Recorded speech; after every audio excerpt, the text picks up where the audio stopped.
Hello hello मेरे प्यारे दोस्तों भाइयों। देखो, आज हम तुम्हें सेंसर पढ़ाने जा रहे हैं। सेंसर मतलब कि जनगणना। एसएससी में जितने भी सारे क्वेश्चन आए हुए हैं, आज हम सभी को देखते हैं। और आने वाली शिफ्टों में देखो, आज ही फिलहाल ही में जो एनटीपीसी के एग्जाम चल रहे हैं, सभी को देखेंगे।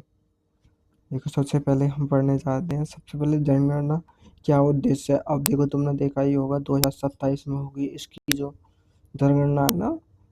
पहले तो सबसे ये जनगणना अब 2011 के बाद अब 2027 में होगी ये जनगणना। ये अभी आ गए हैं, रिपोर्ट आ गई है इसकी। और देखो, हम अपने टॉपिक पर पढ़ने जा रहे हैं जनगणना। सबसे पहले देखते हैं जनगणना 1749 में पहली बार आधुनिक आधुनिक विश्व में जनगणना करने वाला कौन सा देश है? स्वीडन। कौन सा है? स्वीडन। दिख रहा होगा तुम्हें, स्वीडन। ये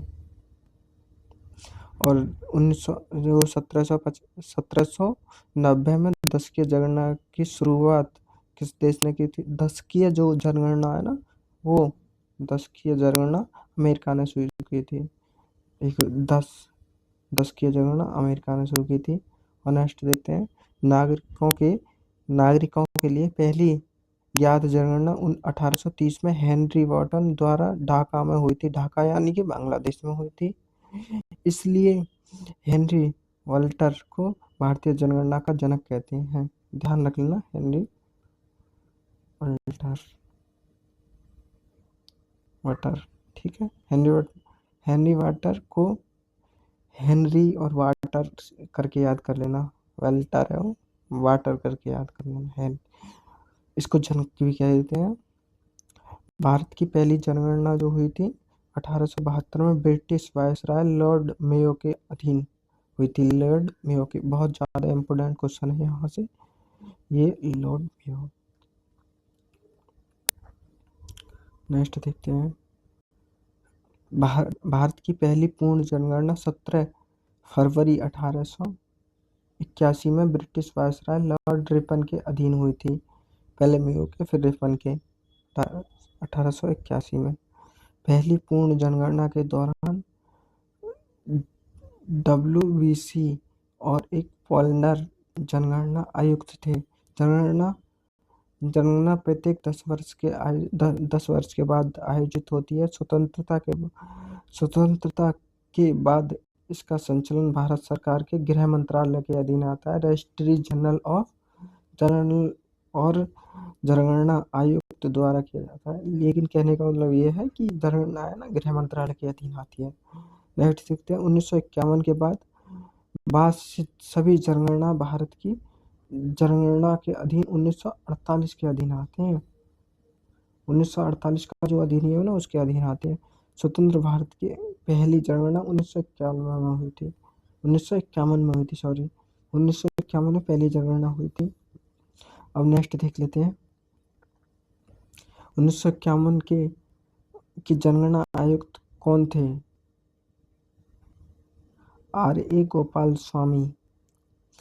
2011 की जनगणना 1872 से देश की 15वीं जनगणना थी। यह 15वीं जनगणना थी, लेकिन यह 15वीं के बाद यह 7वीं जनगणना थी। टोटल तो 15वीं हो गया और ये 7वीं थी। भारत के 1951 की जनगणना 9th सेंसर, 1951 में 9 हैगी, पहले ही हो चुकी थी 9। और देखो, 2011 की जनगणना 15वीं जनगणना थी। अब जो होगी 16वीं होगी, 2027 में होने जा रही है। और 2011 की जनगणना 15वीं जनगणना थी। 2 चरणों में आयोजित की जाती है। यह देखो, यह क्वेश्चन यूपी पुलिस कांस्टेबल में पूछा गया था, कितने चरणों में आयोजित होती है? तो 2 चरणों में होती है। एक तो घर के बेसिस पर, जिसकी घर कितने हैं इंडिया में, और एक पॉपुलर यानी कि लोग कितने हैं। और मकान सूची और एक जनसंख्या सूची, ये दोनों मैं तुम्हें बता दिए, मकान सूची और पहली, ये आप देखो, पहली बार बायोमेट्रिक जनगणना 2011 में हुई थी। कौन सी बायोमेट्रिक जनगणना? नेक्स्ट देखते हैं, 2011 की जनगणना के आयुक्त जनगणना के आयुक्त के श्री सी चंद्रमौली थे। 2011 की जनगणना 16 भाषाओं में आयोजित होती है, 16 भाषाओं में आयोजित होती, यानी कि 16 भाषाएं थी इसको। नेक्स्ट देखते हैं 21 मार्च 2011 की जनगणना अंतिम रिपोर्ट के अनुसार अंतरिम रिपोर्ट थी, ये है आंतरिक थी। इतनी कितनी थी, यह 17.70 के 10 के वृद्धि के साथ भारतीय जनगणना से बढ़कर इतनी बिलियन हो गई, यानी कि 1.21। वयस्क साक्षरता दर 9.21 की 10 के वृद्धि के साथ बढ़कर 74 इतनी हो गई, 74.404। जनसंख्या में भारत का स्थान दूसरा है, पहले पर चीन है, लेकिन आंकड़े जो बता रहे हैं आपके चीन आगे पहुंच गया है, वो भारत आगे पहुंच गया है, लेकिन अभी उसके बेसिस पे नहीं है। अभी 2027 में ही पता चलेगा कौन क्या है। 2001 के और 2011 के दशक के दौरान भारत की जनसंख्या के में 181 मिलियन से अधिक की वृद्धि हुई है। 2011 की जनगणना को अंतरिम आंकड़ों के अनुसार देश की जनसंख्या 1210.19 मिलियन है। नेक्स्ट देखते हैं राष्ट्रीय जनगणना 2011 को शामिल किए गए इतने राज्य 28 राज्य थे और 7 केंद्र शासित प्रदेश थे, इतने 640 जिले से, और उप जिले कौन थे 58 5,924, कस्बे थे 7,936 और गांव थे यानी 6 लाख थे, 6.4 लाख।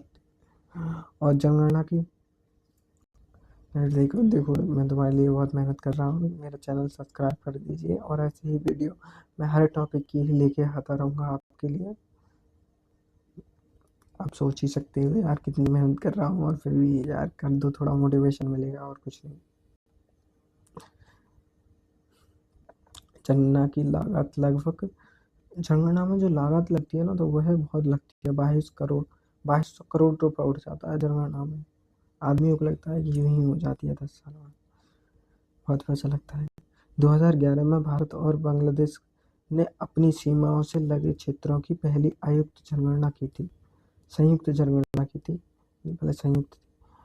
2011 में पहली बार भारत में जनसंख्या जनगणना और ट्रांसजेंडर की आबादी गिनी थी, यानी ट्रांसजेंडर ही नहीं गिने थे, 2011 में गिने गए थे। भारत में तीसरे लिंग की आधिकारिक संख्या इतनी थी, यानी कि कितनी थी, 4,90,000 है मेल फीमेल। 2001 के बाद भारत की जनसंख्या में 181.5 मिलियन की वृद्धि हुई है, यानी कि इतने लोगों की वृद्धि हुई है। 1.21 के अरब भारतीयों से इतने की वृद्धि हुई है, ये याद रख लेना, ये आंकड़े मैंने तुम्हें पहले ही बता दिए। इससे क्वेश्चन इतना बनता नहीं है, फिर भी उत्तर प्रदेश की ज़्यादा है, फिर उस बाद में सबसे ज़्यादा उत्तर प्रदेश की, फिर मध्य प्रदेश की। ये बस इतना याद कर लो।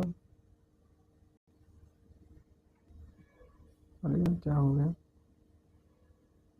उत्तर प्रदेश की सबसे ज़्यादा है, और किसकी ज़्यादा है, महाराष्ट्र की, बिहार, पश्चिम बंगाल, ये ऐसे ही याद कर लेना थोड़ी देर। दिल्ली की सबसे ज़्यादा, दिल्ली की, और केंद्र शासित प्रदेश में यानी कि, और सबसे कम लक्षद्वीप की है।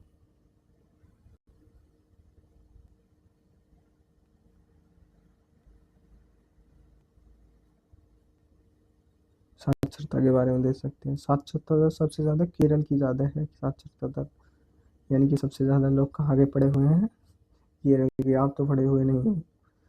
और केंद्र शासित प्रदेश में लक्षद्वीप सबसे आगे है,